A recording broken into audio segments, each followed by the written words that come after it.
গুলি করে দিলে, গুলি করে দিল। খুন খুন করেছে, খুন করে দিয়েছে পুলিশ, খুন করেছে পুলিশ। এই আরেকটা গুলি কে চালালো?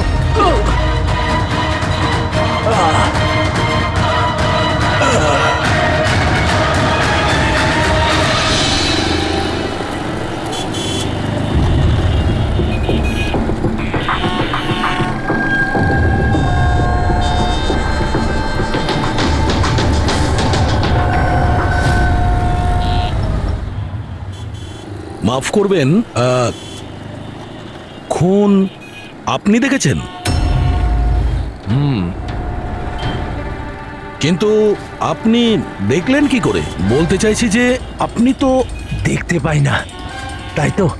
হ্যাঁ, ওই আর কি, মানে বলতে চাইছি আপনি দেখলেন কি করে খুন হতে? এইটার সাহায্যে। এটার সাহায্যে? কি এটা?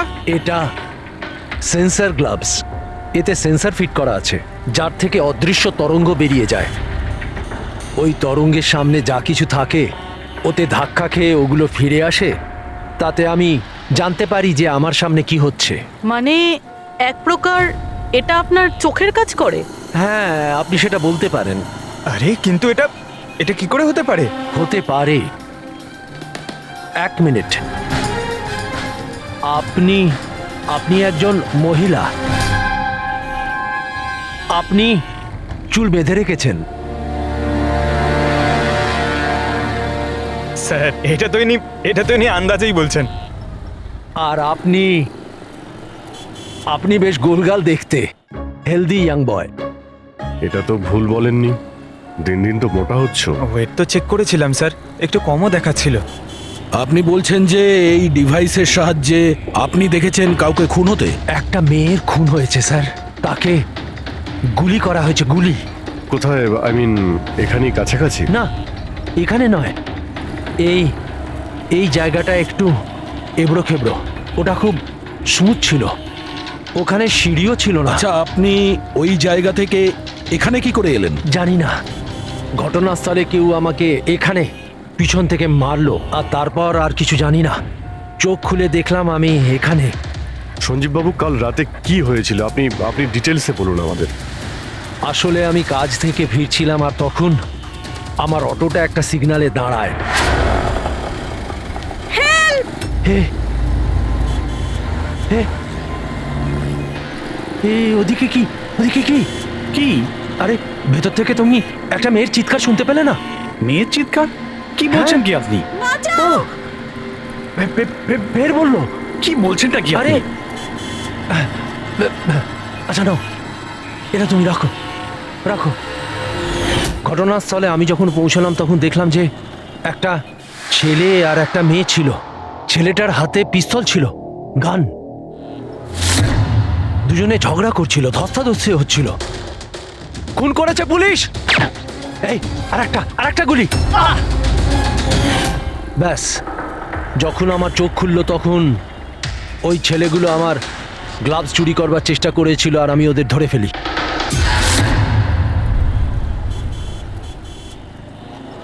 আর আপনি অজ্ঞান হয়ে যাওয়ার পরে খুনি আপনাকে এখানে নিয়ে এসছে আর এখানে ফেলে পালিয়ে গেছে? হ্যাঁ, হতে পারে।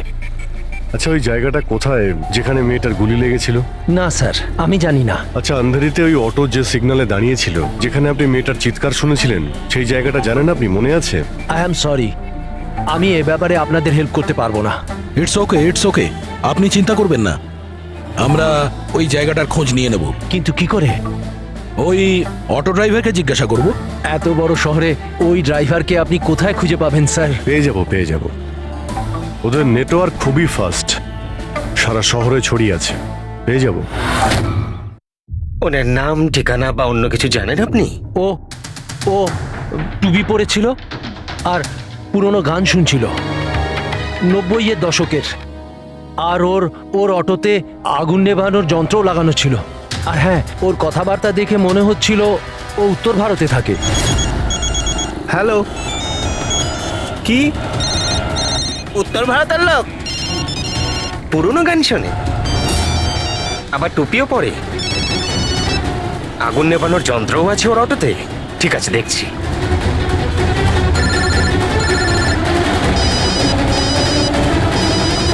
হ্যালো। হ্যালো রাজু, হ্যাঁ ভাই। সিআইডি অফিসারেরা একজন অটো চালককে খুঁজছে যে টুপি পরে আর ওর গাড়িতে নাকি একটা আগুন নেভানোর যন্ত্র লাগানো আছে। টুপি ঋষিত হবে ভাই। হ্যাঁ রাজু বল। ঋষিত, কাল রাতে কি আন্ধেরির কোনো সিগন্যালে ছিলিস? হ্যাঁ ছিলাম তো, বল। ওখানে কোনো প্যাসেঞ্জার নেমেছিল নাকি? হ্যাঁ কিন্তু ও তো অন্ধ ছিল। কি হয়েছে নাকি বল। আরে ওর সাথে একটা দুর্ঘটনা ঘটে গেছে। সিআইডির লোকেদেরকে নিয়ে এসেছে, তোর সাথে দেখা করতে চায়। সিআইডি? সঞ্জীব বাবু, দেখে বলুন তো যে এই অটোওয়ালা কিনা। মনে পড়ছে কিছু আপনার? হ্যাঁ স্যার, ইনিই তো ছিলেন। হ্যাঁ, এই ছেলেটা। স্যার আমি কিছু করিনি স্যার, আমি কোনো চিৎকার শুনিনি স্যার। হ্যাঁ স্যার, ইনি চিৎকার শুনেছিলেন, কিন্তু আমার স্ত্রী অসুস্থ ছিল, আমার হসপিটাল যাওয়ার ছিল, তাই আমি ওনাকে ছেড়ে চলে গেছি। আরে ভয় পেও না, তোমায় কেউ কিচ্ছু বলবে না। তুমি বলো এই লোকটাকে তুমি কোথায় নামিয়েছিলে? এই তো এই সিগন্যালে ছেড়েছি স্যার। তারপর ওই সিগন্যাল থেকে কোন দিকে গিয়েছিলেন উনি? এই সামনের গলিটার মধ্যে স্যার। ঠিক আছে, তুমি যাও। Thank you very much, thank you. আসুন। আসুন সঞ্জীব বাবু। অটোওয়ালা আপনাকে এই গলির মধ্যে আসতে দেখেছিল।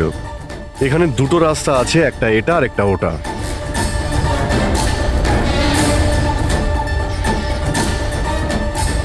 কিছু মনে পড়ছে আপনার কোথায় গিয়েছিলেন? সঞ্জীব বাবু, একটু মনে করে বলুন যে আপনি এর মধ্যে কোন গলিতে গেছিলেন?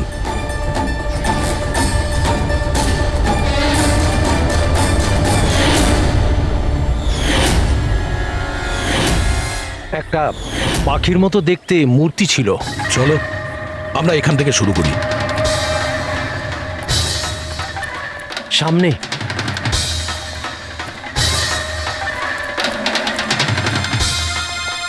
স্যার এই দেখুন। সঞ্জীব বাবু, দেখুন তো এই মূর্তিটাই কিনা। হ্যাঁ হ্যাঁ, এটাই। অভিজিৎ স্যার, মূর্তি পেয়ে গেছি। এটা কি? আরে গুড। এই যে এইটাই। আচ্ছা, এর পরে সঞ্জীব বাবু, এরপর মনে আছে আপনি কোথায় গিয়েছিলেন? তিনটে গোল দেখতে পেয়েছিলাম। তোমরা ওই দিকটা দেখো, আমরা এদিকে যাচ্ছি।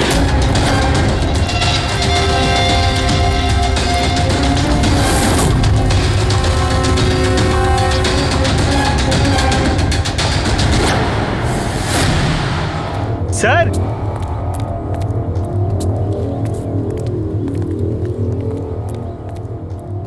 হ্যাঁ, এটা রাউন্ড শেপ, একটা নিচে আর একটা। এরপর এরপর এরপর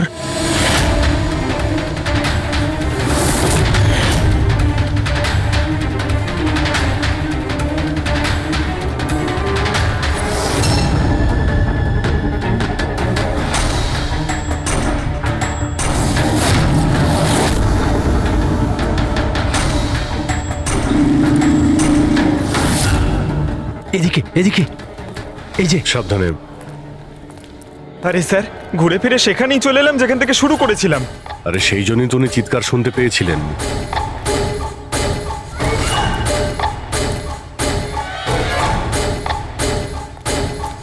স্যার, এই জায়গাটা একেবারে জনবসতির মাঝখানে, তাহলে গুলি চলার আওয়াজ কেউ শুনতে পাইনি কেন?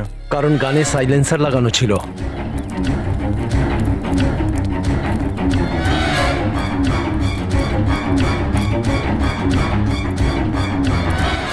আসুন, একটা স্টেপ আছে, সাবধানে।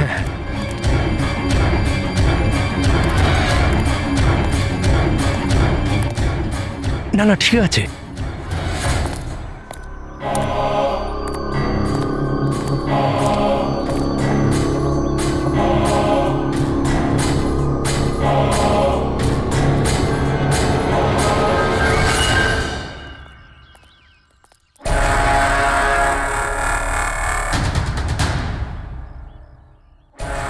কি হলো?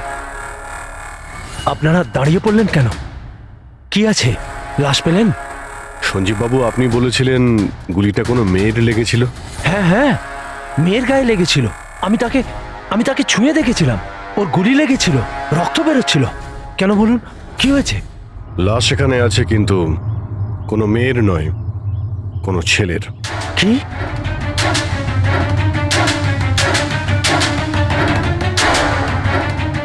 He is dead.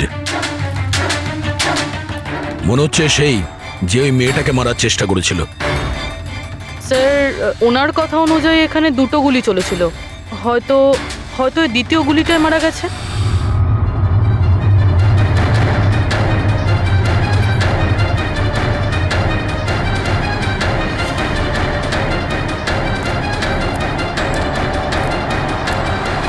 Sir, sir এখানেও তো রক্ত পড়ে আছে। ওটা যদি ওর রক্ত না হয় তাহলে ওই মেয়েটার হতে পারে। গুলি তো ওর এখানেই লেগেছিল স্যার। যদি মেয়েটার এখানে গুলি লাগে তো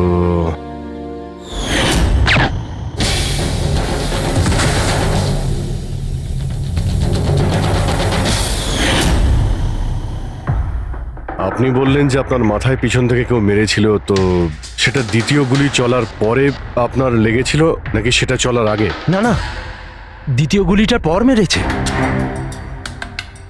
স্যার কি হচ্ছে এসব? কিছু বুঝতেই পারছি না। স্যার, রক্ত তো অনেক বেরিয়েছে। ওই মেয়েটা নিশ্চয়ই আহত। স্যার, না তো কোনো মোবাইল পেয়েছি, না ওয়ালেট, কোনো আইডেন্টিফিকেশন নেই। আর স্যার, ওর হাত আর আঙুলে যে চিহ্ন আছে সেগুলো দেখে মনে হচ্ছে কেউ যেন ঘড়ি আর আংটি চুরি করে নিয়েছে। আচ্ছা, এদের দুজনকে চিন্তায়ের উদ্দেশ্যে মারেনি তো? আগে এটা খোঁজ নিতে হবে যে মেয়েটা কোথায়। যদি আহত হয় কোনো হসপিটালে থাকবে, আর যদি মারা যায় তাহলে খুনি ও লাশ গুম করার চেষ্টায় রয়েছে। মিসিং পারসন ব্যুরোতে খোঁজ নিয়ে দেখো তো এর ব্যাপারে কিছু জানতে পারা যায় কিনা। বস, ক্রাইম স্পটে ওই জায়গাতে মাটির ওপর যে রক্ত পাওয়া গেছিল, ডিএনএ টেস্ট অনুসারে ওই রক্তটা কোনো মেয়ের। আসলে এই মেয়েটা ওই সময় ওখানে উপস্থিত ছিল না যখন তোমরা গেছিলে, কিন্তু ক্রাইম যখন হয়েছিল তখন ওই মেয়েটা নিশ্চয়ই ওখানে ছিল। আর স্যার, দুর্ঘটনার সময় রাত 11টা থেকে 1টার মধ্যে। ঠিকই তো আছে, সঞ্জীবও তো ওই সময় ছিল 11:30 নাগাদ। হ্যাঁ স্যার, আর সঞ্জীব বাবুকে অজ্ঞান অবস্থায় সেখানে রেখে দেয় যেখান থেকে আমরা ওনাকে পাই। আরো একটা কথা স্যার, দুটো গুলি চলেছিল, মেয়েটার গুলি লেগেছিল আর ও ওখানেই অজ্ঞান হয়ে পড়ে গেছিল সঞ্জীব বাবুর কাছেই। তারপরে স্যার দ্বিতীয় গুলিটা করা হয়েছিল যেটা ছেলেটার লেগেছিল। তার মানে সঞ্জীব বাবু ছাড়াও ওখানে আর কেউ ছিল যে ওই আহত মেয়েটাকে ওখান থেকে নিয়ে গিয়েছিল আর সঞ্জীব বাবুকে ওই ফুটপাতে ফেলে গেছিল। স্যার, আমি আশেপাশের এলাকায় খোঁজ নিয়েছি। ওখানে কেউই কোনো ছেলে এবং মেয়েকে আসতে বা কোনো আহত মেয়েকে ওখান থেকে যেতে দেখেনি। আচ্ছা, সালুকে একটা কথা বলো, যদি খুনি সঞ্জীবকে ক্রাইম সিন থেকে তুলে নিয়ে গিয়ে ওখানে যেখানে আমরা ওকে পাই, তাহলে হতে পারে ওই লোকটার কোনো ট্রেসেস সঞ্জীবের পোশাকে আছে। খোঁজ নিতে পারবে কে ছিল সে? অবশ্যই খোঁজ নিতে পারবো। তাহলে খোঁজ নাও।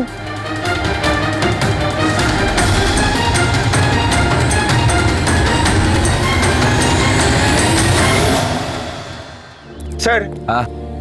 লাশ শনাক্ত করা গেছে। ওর নাম হলো অনিকেত স্যার, আর ওর বাড়ির লোকজনও হারিয়ে যাওয়ার রিপোর্ট লিখিয়েছিলেন। অনিকেত, দেখুন আপনার ভাই অনিকেতের বডি আমরা বন্ধ কারখানায় পেয়েছিলাম। আপনারা কি বলতে পারবেন উনি কেন এখানে এসেছিলেন? আপনার ভাইয়ের খুন হয়েছে, আশা করব আপনারা আমাদের কাছে কিছুই লুকোবেন না। যদি আপনারা সত্যি না বলেন তাহলে আমরা তো খুনিকে ধরতেই পারবো না। স্যার, এরকম কিছু নয় স্যার। গত কয়েকদিন ধরে খুবই অদ্ভুত বিহেভ করছিল। অদ্ভুত মানে? প্রায় বাইরে থাকতো স্যার, সারাদিন। আমরা অনেকবার জিজ্ঞাসা করার চেষ্টা করেছি, কিন্তু কিচ্ছু বলতো না। গতকাল সকালেও 11টা নাগাদ চলে গেছিল। কোথায় গেছিল কিচ্ছু বলেনি। সারা দিন ধরে স্যার ঘরে ফেরেনি। সকালে উঠে দেখি সারা রাতেও বাড়ি ফেরেনি। তারপরে গিয়ে আমি পুলিশের কাছে কমপ্লেন করি। তো সারাটা দিন ফোনে কোনো কথা হয়নি? স্যার, আমি ওকে সারাদিন ধরে ফোনে কল করছিলাম, কিন্তু ফোনেই পাচ্ছিলাম না ওকে। এরকম কবে থেকে চলছিল? স্যার জানি না কবে থেকে, গত কয়েক বছর ধরে তো সিঙ্গাপুরেই ছিল। এই তো কিছু মাস আগেই ইন্ডিয়া এলো, তখন থেকেই এরকমই বিহেভ করছিল। সিঙ্গাপুরে কি কাজ করতেন ইনি? ওখানে হোটেলে জব করতো। এ বিবাহিত ছিল? না স্যার, বিবাহিত ছিল না। কোনো মেয়ের সাথে এর সম্পর্ক ছিল? কারণ মরার আগে ও কোনো মেয়ের সঙ্গে ঝগড়া করছিল। জানি না স্যার, আমরা কিছুই জানি না এর কোনো মহিলার সঙ্গে কোনো অ্যাফেয়ার বা বন্ধুত্ব আছে কিনা, কিছুই জানি না।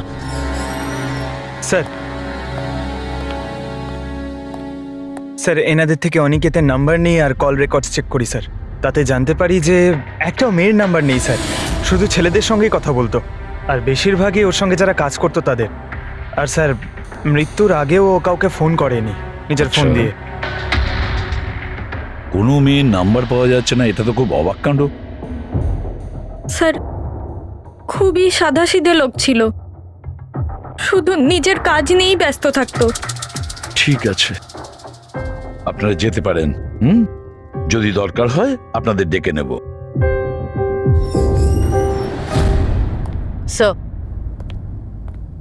স্যার কালকে কারখানায় যাওয়ার আগেই অনিকেত সারা দিন একই জায়গায় ছিল। কোন জায়গায়? Sir coffee shop. স্যার এর ক্রেডিট কার্ডের বিল থেকে এটা প্রমাণিত হয় যে এ সারা দিন ওই কফি শপে ওর ক্রেডিট কার্ড সোয়াইপ করেছিল। হ্যাঁ স্যার, ওর ফোনের লাস্ট লোকেশন ওই কফি শপই ছিল।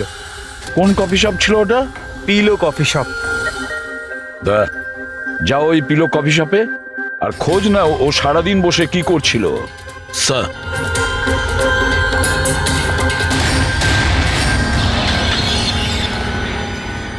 বস, কি খবর নিয়ে এসেছো? এমন খবর এনেছি যেটা আমাদের কাছে খুব জরুরি। কি? এর পোশাকের মধ্যে আমি কয়েকটা আলাদা আলাদা ডিএনএ স্যাম্পল পেয়েছি। কিছু মানে? কিছু মানে 5 জন লোকের ডিএনএ স্যাম্পল পেয়েছি। 5?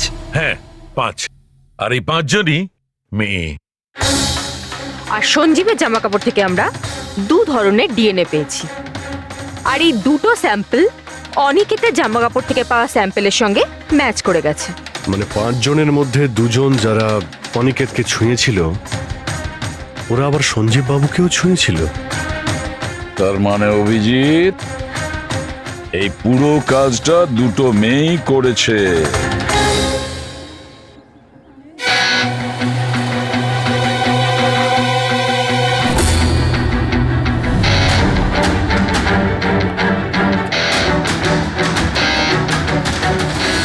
আচ্ছা এই ছবিটা দেখুন, আপনি একে চেনেন? কালে সারাদিন এখানে আপনার ক্যাফেতেই ছিল। হ্যাঁ স্যার, এই কালকে সারাটা দিন এখানেই ছিল, আর রাতে এই ধরুন 10:30 আশেপাশে এখান থেকে বেরিয়েছিল। এ একা ছিল নাকি এর সাথে আরো কেউ ছিল? নিতু, এদিকে একটু এসো। এই ফটোটা একটু দেখো, এ কালকে এখানেই ছিল না? এনাদেরকে এটা বলো যে কালকে একা ছিল না, কারোর সাথে ছিল। ইনি তো অনিকেত। ইনি কখনো একা আসতেন না, সবসময় ভিড় নিয়ে আসতেন, মহিলা আর মেয়েদের ভিড়। আর শুধু কালই নয়, ইনি আমাদের রেগুলার কাস্টমার, প্রায়ই এখানে আসেন। আচ্ছা ও রোজ একই মেয়ের সাথে আসতো না আলাদা আলাদা? আলাদা আলাদা আসতো স্যার, আর দিনে কম করে 3 থেকে 4 জন। খুবই পাকা খেলোয়াড় ছিলেন ইনি। একবার তো আমি ওনাকে জিজ্ঞাসাও করেছিলাম যে এতগুলো মেয়ের সাথে বন্ধুত্বটা হলো কি করে। তো উনি আমাকে বলেছিলেন যে ওনার মোবাইলে একটা অ্যাপ আছে, কোনো ডেটিং অ্যাপ, ওখানেই ওনার এই মেয়েগুলোর সাথে পরিচয়।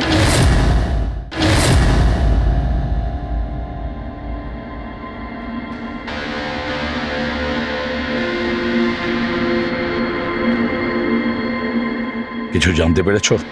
হ্যাঁ স্যার, অনিকেতের ডেটিং অ্যাপের ব্যাপারে জানা গেছে। ওই অ্যাপটার নাম ম্যাচ আপ। Match up? এটা দুজনের সাথে বিয়ে দেওয়ার কোনো অ্যাপ নয় তো? হ্যাঁ স্যার, ওই রকমই কিছু, কিন্তু অনিকেত এই অ্যাপের ভুল ব্যবহার করেছে। ও এই অ্যাপের সাহায্যে এতগুলো মেয়ের সঙ্গে কন্ট্যাক্ট করেছে স্যার, আর ওদের সঙ্গে বন্ধুত্ব করেছে। আর মনে হচ্ছে বিয়েও কাউকেই করতে চায়নি, শুধুমাত্র টাইম পাস করছিল। এই অ্যাপে শুধুমাত্র চ্যাটিংই হয়, আর কারো নাম্বার এই অ্যাপে শো করে না স্যার। স্যার আমরা অ্যাপ ডেভেলপ কোম্পানি থেকে 4টে মেয়ের ব্যাপারে খোঁজ নিয়েছি। অনিকেত যাদের খুব টাচে ছিল, ইনফ্যাক্ট মার্ডার হওয়ার দিনও ওদের সঙ্গেও ক্যাফেতে দেখা করেছিল। পুরবি কথা বলছে। প্রথম মেয়েটা হলো মোনা। হ্যাঁ, আমি দেখা করেছিলাম ওনার সাথে কফি শপে এই 4টে নাগাদ। কফি খেয়েছিলাম আর একটু কথাও বলেছিলাম আমরা। তারপর আমাকে বেরোতে হলো, আমার কিছু আর্জেন্ট কাজ ছিল। স্যার এ বলছে যে কফি শপের পরে ও বিউটি পার্লারে গিয়েছিল আর ওখান থেকে একটা মুভির প্রিমিয়ারে। দ্বিতীয় জন হলো রূপালী। তাহলে বলো, তোমার কি বক্তব্য? ও অনেক দিন ধরে আমার পিছনে পড়েছিল, খালি বলতো দেখা করো দেখা করো। ভীষণই বোরিং ছিল, আই টেল ইউ। ওর সাথে 1 কাপ কফি যে আমি কিভাবে খেয়েছি, আর কফিটা শেষ হওয়ার সাথে সাথেই আমি ওখান থেকে বেরিয়ে গেছি। ও বলেছিল স্যার ও অনিকেতের সঙ্গে 6টার সময় দেখা করেছিল, আর তারপরও ফ্যামিলি ফাংশন অ্যাটেন্ড করতে আন্ধেরি গিয়েছিল। আর তৃতীয় অঞ্জু স্যার। ওর সাথে তো সময়টা বুঝতেই পারিনি। কত ভালো ভালো কথা বলতো, আপনি জানেন আমরা সেদিন কত কথা বললাম। হঠাৎ করে ও বললো ওকে কোথাও যেতে হবে, আমরা ডিসাইড করলাম যে আমরা আবার দেখা করব, আর তারপর চলে গেল। এই মেয়েটা কফি শপ থেকে বাইরে বেরিয়ে হয়নি। এর স্টেটমেন্ট অনুযায়ী ও কফি শপেই বসেছিল কফি শপ বন্ধ হওয়া পর্যন্ত, 12টা অবধি। স্যার এদের স্টেটমেন্ট আমরা ক্রস চেক করেছি, ঠিকই বলছে। স্যার সঞ্জীববাবু বলছেন কোনো মেয়ের গুলি লেগেছিল। এদের 3 জনকে চেক করা হলো, কিন্তু কোনো আঘাতের চিহ্ন নেই। তোমরা তো 4টে মেয়ের কথা বলেছিলে, তাহলে চতুর্থ মেয়েটি গেল কোথায়? স্যার 4 নম্বর মেয়েটা হলো এরিকা। আমরা এই অ্যাপের সাহায্যে ওর সঙ্গে কন্ট্যাক্ট করার চেষ্টা করেছিলাম, কিন্তু ও কোনো রেসপন্স করেনি। তাহলে এক কাজ করো, ওই মেয়েটার সঙ্গে গিয়ে দেখা করো।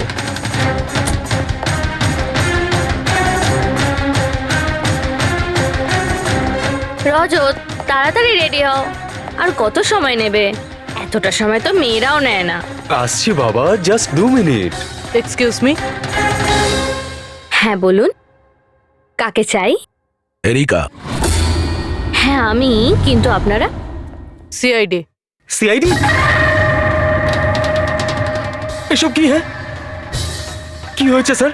স্যার কোনো প্রবলেম হয়েছে? আপনাকে আমরা মেসেজও করেছিলাম ম্যাচ আপ অ্যাপ থেকে।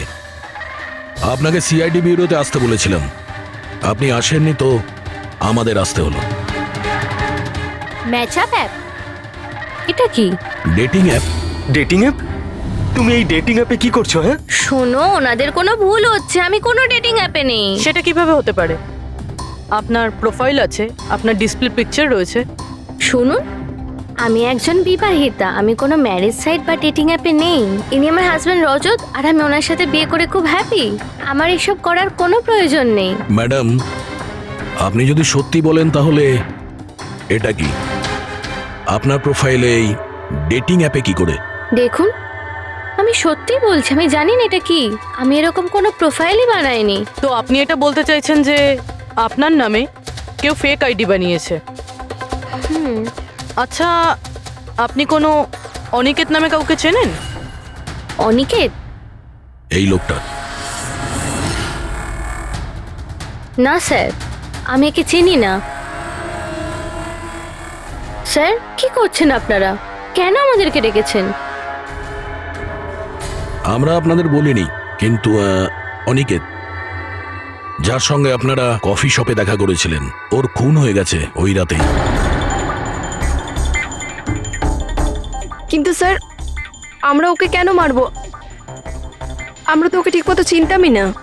ইনফ্যাক্ট এই ঘটনার কিছুদিন আগে তো ওর সাথে চ্যাট হয়েছিল আমার অ্যাপে। হ্যাঁ, আর ওই দিনই তো আমি প্রথমবার দেখা করেছিলাম ওর সাথে। আর আমার সাথে তো ওর সেরকম কোনো শত্রুতাও ছিল না। আর আমি তো ওই অ্যাপেই নেই, এমনকি আমি ওকে চিনিও না। ওই অ্যাপের প্রোফাইলে আপনার পার্সোনাল পিকচার ছিল, সেই পিকচার আপনার ফোন থেকেই নেওয়া হয়েছিল। কোনো স্ট্রেঞ্জারের কাছে আপনার ছবি কিভাবে আসবে? ম্যাম, আমি জানি না আমার ছবি কিভাবে ওর কাছে গেল। আমার ফোন কিছুদিন আগে হারিয়ে গিয়েছিল। ফোন চুরি হয়ে গেছে? কোথায়? স্যার ঠিক জানি না, মনে পড়ছে না। কোনো ব্যাপার না, আপনারা কিছুক্ষণের জন্য আমাদের সাথে কোঅপারেট করুন, আমরা জেনে যাব খুনিকে। ফ্রেডি?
সঞ্জীব বাবু, এদের মধ্যে কেউই না যে ওদিন ঘটনাস্থলে ছিল? এদের মধ্যে কেউ নয়। ঠিক আছে, আপাতত আপনারা যেতে পারেন। Thank you.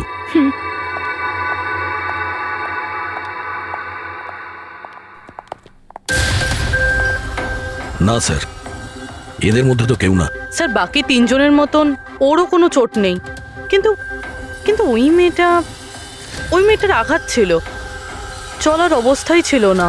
কিন্তু শালুকে যে আমাকে বলল ও সঞ্জীবের পোশাকে যে ডিএনএ টেস্ট করেছিল তাতে তো দুটো মহিলার ট্রেসেস পাওয়া গেছে।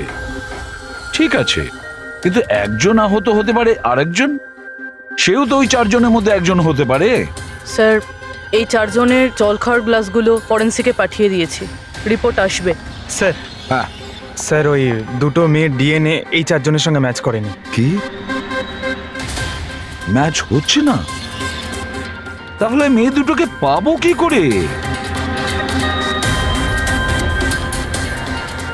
এক মিনিট। কি হলো সঞ্জীব?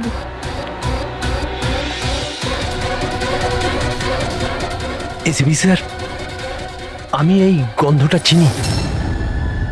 গন্ধ? আমার আফটার শেভ মনে হয় স্যার।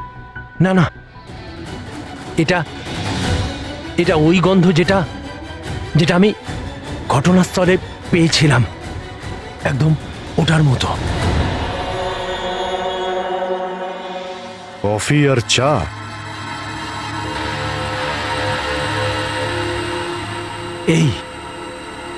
এই গন্ধটা ঘটনাস্থলে, এই গন্ধটাই ছিল।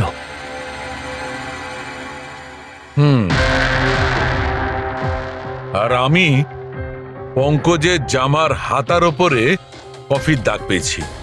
হ্যাঁ স্যার, ওই সকালে কফি বানাচ্ছিলাম না, তাই একটু পড়ে গেছিল। তার মানে ডক্টর শালুকে ওই ক্রাইম সিনে কফি আর চায়ের মিশ্রিত একটা গন্ধ ছিল। ক্রাইম সিনে না খুনির কাছে? চা আর কফির মিশ্রিত কোনো স্মেল তখনই আসে যখন সে বারবার চা আর কফি বানায়, যেমন কোনো কুক বা কেউ কফি শপে কাজ করলে, যেমন পিলো কফিতে। পুরো একটা কাজ করো, এরিকাকে জিজ্ঞেস করো যে ওর ফোন পিলো কফি শপের আশেপাশে হারিয়েছিল কিনা।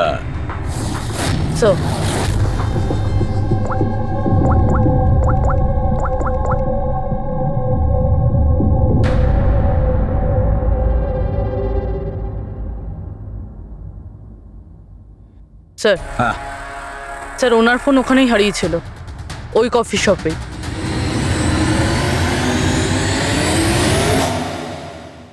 এই মেয়েটা এখানে প্রায়ই আসে না? হ্যাঁ, এনাকে দেখেছি তো এখানে। এর ফোনটা হারিয়ে গেছে, তো এর ফোনটা যখন হারিয়েছিল এখানে ডিউটিতে কে ছিল?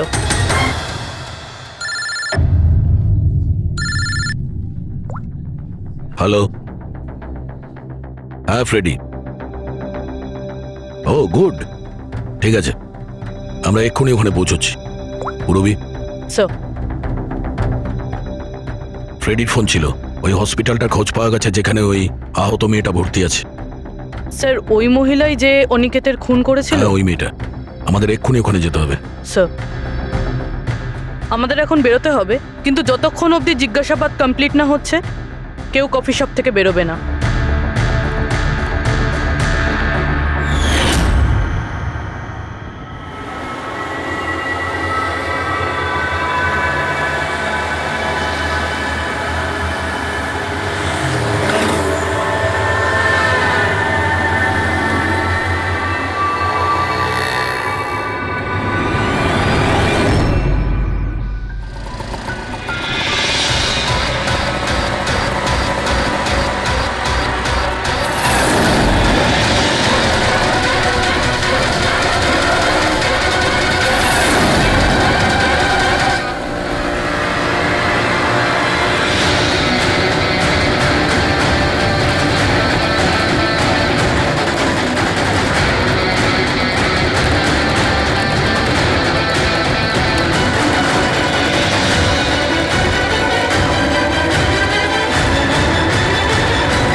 আমি এক্ষুনি আমার বোনকে ডিসচার্জ করাতে চাই। আপনি এক্ষুনি ডিসচার্জ পেপার তৈরি করুন তাড়াতাড়ি। ডিসচার্জ? কিন্তু উনি তো এখনো কোমায়। দেখুন আমার এসব জেনে কোনো কাজ নেই, আমাদের এক্ষুনি এখান থেকে বেরোতে হবে। আপনি তাড়াতাড়ি করুন please। এভাবে কি করে ডিসচার্জ করে দিই? ওনার প্রাণের থেকেও কি এমন বেশি জরুরি? দেখুন আমার এত তর্ক করার কোনো সময় নেই, আপনি আমার সঙ্গে তর্ক করবেন না। তাড়াতাড়ি করুন প্লিজ, যেটা বললাম সেটা করুন।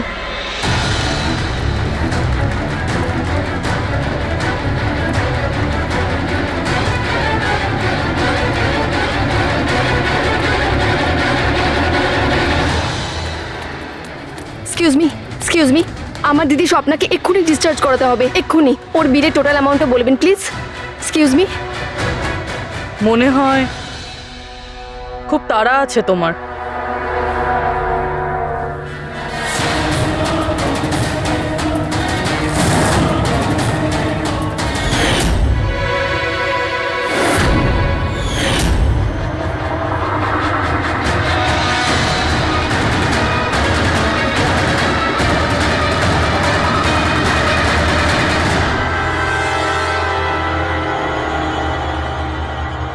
ক্যাফেতে ওই ফোন কলটা, ওটা আমাদেরই প্ল্যান ছিল।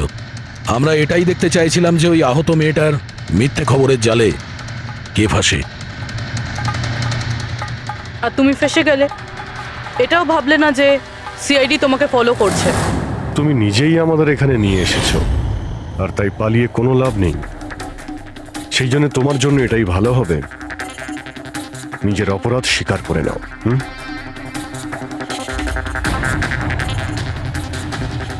অনিকেত আমার দিদিকে জীবন্ত অবস্থাতে মেরে ফেলেছিল।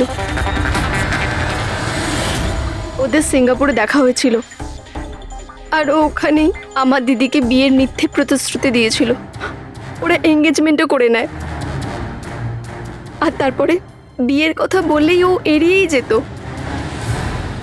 আমার দিদি যখনই বিয়ের ডেট ফিক্স করার কোনো কথা তুলতো, তখন সবসময় কোনো না কোনো অজুহাত দিতে শুরু করতো। আর এই ধরুন 6 মাস আগে ও বলল যে ওর মা নাকি খুব অসুস্থ, আর ওর মায়ের চিকিৎসার জন্য টাকার দরকার। আর আমার দিদির নিজের জীবনের সব সেভিংসটা দিয়ে দিয়েছিল। আর ও বলল যে ও সিঙ্গাপুর থেকে ফিরে এসেই আমার দিদিকে বিয়ে করবে। আর টাকা পয়সা নিয়ে অনিকেত সিঙ্গাপুর থেকে মুম্বাই আসে। হ্যাঁ, স্বপ্ন ওর অপেক্ষা করতে থাকলো, আর সেটাও পুরো 3 মাস ধরে। তারপরে একদিন আমি দেখলাম যে ও মুম্বাইয়ের ওই ক্যাফেতে ছিল, তাও আবার অন্য মেয়েদের সাথে। তার মানে ও স্বপ্নাকে বিয়ে করতেই চায়নি? না, ও স্বপ্নাকে ঠকাচ্ছিল। ও স্বপ্নার ইনকাম করা টাকা অন্য মেয়েদের পেছনে ওড়াচ্ছিল। আর ওর মাও কিন্তু অসুস্থ ছিল না, কারণ ওর তো কোনো মাই ছিল না। ওর মা তো অনেকদিন আগেই মারা গেছিলেন। তাই তুমি প্রতিশোধ নেওয়ার একটা প্ল্যান করলে। স্বপ্না তো আমার কোনো কথা বিশ্বাস করতে চাইতোই না। ওর ভালোবাসায় অন্ধ হয়ে গেছিল। ওর প্রমাণের দরকার ছিল, তাই অনিকেতের সত্যিটা সামনে আনার জন্য আমি এরিকার ফোন চুরি করি, আর ওর নাম দিয়েই আমি ম্যাচআপ অ্যাপে ওর ফেক প্রোফাইল তৈরি করি, আর অনিকেতের সঙ্গে চ্যাটিং করতাম। আর ও ইজিলি আমার ফাঁদে পড়ে যায়। তারপরে আমি ওকে ওই ফ্যাক্টরিতে আসতে বলি, আর তার সাথে স্বপ্নাকেও আসতে বলি, যাতে ও নিজের চোখে সব কিছু দেখতে পাক। কিন্তু ওই দিন যখন আমি ওখানে গেছিলাম, তখন আমি দেখলাম যে... এটা কি করছো তুমি? হিসেবটা শেষ করে দিচ্ছি। তুমি আমার সাথে যা করেছো তারই শাস্তি এটা। আমি সব জানি তুমি আমার টাকা কোথায় কোথায় খরচ করেছো, আর কত মেয়ের জীবন তুমি নষ্ট করবে। Aniket please drop the gun. Aniket please, টাকা চাই তোর। তুমি এটা কি করছো? বেরো এখান থেকে, চুপচাপ বেরো এখান থেকে। আরে ছাড়ো ওকে, ছেড়ে দাও। ওকে বললাম না বেরো এখান থেকে।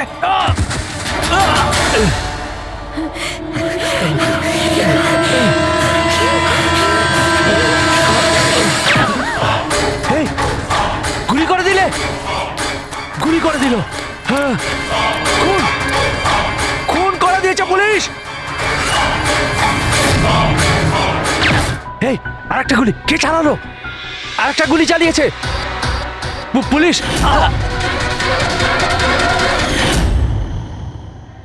তুমি জানো, অনিকেতের লাশ পর্যন্ত আমাদের ওই সঞ্জীব বাবু পৌঁছে দিয়েছিলেন।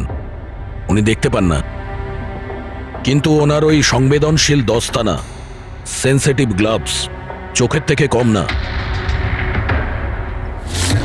প্রতিশোধ নেওয়ার জন্য তুমি অনিকেতকে খুনই করে দিলে, কিন্তু এখন তো সারা জীবন জেলেই কাটবে। আর তোমার বোন স্বপ্না, যার জন্য তুমি এই সব করলে, সে তো আগে থেকেই কোমাতে রয়েছে। আর যেদিনও কোমা থেকে ঠিক হবে সেদিন তোমার কাছেই যাবে, জেলের গরাদের পিছনে।